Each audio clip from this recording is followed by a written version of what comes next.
لا حول ولا قوة إلا بالله العلي العظيم. أعوذ بالله من الشيطان اللعين الرجيم. بسم الله الرحمن الرحيم. من دونه فكيدوني جميعا ثم لا تنظرون. اللهم صل على محمد وآل محمد وعجل فرجهم. السلام علیکم ورحمۃ اللہ وبرکاتہ. اللہ تبارک و تعالیٰ کا شکر ہے کہ میں نے سورہ مبارکہ ہود کی آیت نمبر 55 کی تلاوت کا شرف حاصل کیا، جس کا ترجمہ یہ ہے: تو تم سب مل کر میرے خلاف خفیہ ترکیبیں اور چالیں چلو اور مجھے ذرا سی بھی مہلت نہ دو. یہ حضرت ہود علیہ السلام نے فرمایا اپنی قوم کے لوگوں سے. حضرت ہود علیہ السلام کیونکہ پکا یقین رکھتے تھے، بالکل صحیح طرح سے بھروسہ رکھتے تھے اللہ کی ذات پہ کہ اللہ کا جو پیغام ہے اور جو میری ذمہ داری ہے اس کو مجھے پورا کرنا ہے. انسانوں کو تو ظاہر ہے کوئی راضی نہیں رکھ سکتا، بڑا مشکل ہے انسانوں کو راضی رکھنا.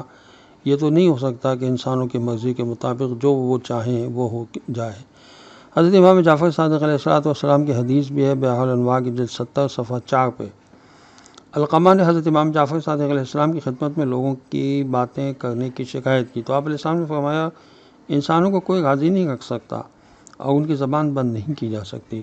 تم اس چیز سے کیسے بچ سکتے ہو جس سے خدا کے نبی، رسول و معصوم حجتیں محفوظ نہیں رہ سکیں؟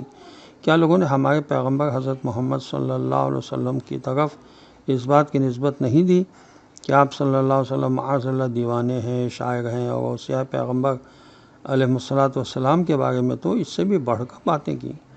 جن زبانوں نے ذات خداوند ذوالجلال کو ناشائستہ باتوں سے معاف نہیں کیا، انہیں تمہارے بارے میں ناپسندیدہ باتیں کرنے سے کیسے روکا جا سکتا ہے؟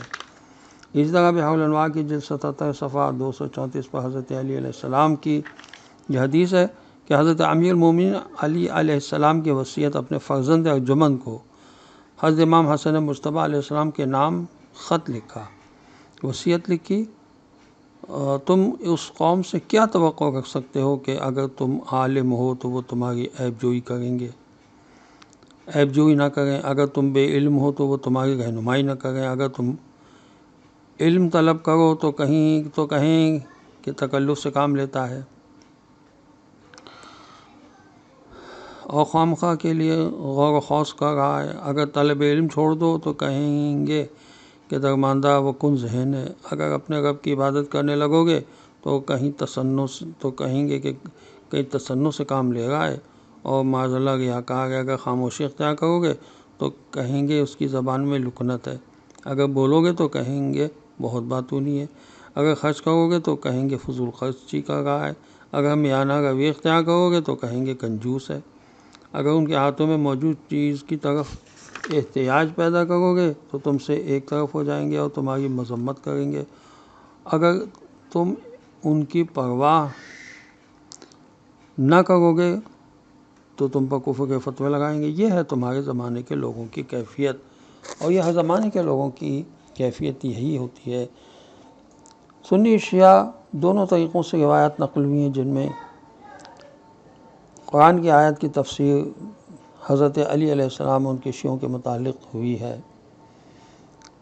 ابن عباس کہتے ہیں جب یہ آیت نازل ہوئی ان الذین آمنوا وعملوا الصالحات اولئک هم خیر البریہ، یہ سورہ بینہ کی آیت نمبر 7 ہے، تو رسول خدا صلی اللہ علیہ وسلم نے حضرت علی علیہ السلام سے فرمایا اس آیت سے مراد تم اور تمہارے شیعہ ہیں جو روز محشر حاضر ہوں گے، حالانکہ تم اپنے خدا سے اور خدا تم سے راضی ہوگا، اور تمہارے دشمن غیظ و غضب کی حالت میں وارد محشر ہوں گے اور جہنم میں جائیں گے. خدا کا شکر ہے سورہ مبارکہ انبیاء کی آیت نمبر 94 میں ارشاد ہوتا ہے فَمَن يَعْمَلْ مِنَ الصَّالِحَاتِ وَهُوَ مُؤْمِنٌ فَلَا كُفْرَانَ لِسَعْيِهِ، جو شخص عمل صالح انجام دے گا اور مومن بھی ہوگا اس کی کوئی کوشش برباد نہیں ہوگی.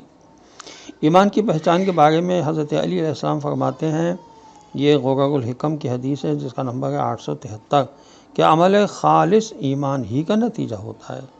اسی طرح حق کا انتخاب کرنے کے بارے میں امام جعفر صادق علیہ السلام کی حدیث ہے، اور یہ بحر الانوار کی جلد 70 صفحہ 106 پر ہے کہ ایمان کی نشانی یہ ہے کہ حق کو اختیار کرو. اگر سے تمہارے حق میں نقصان اور خود باطل تمہارے فائدے میں ہو۔ والسلام علیکم ورحمۃ اللہ وبرکاتہ۔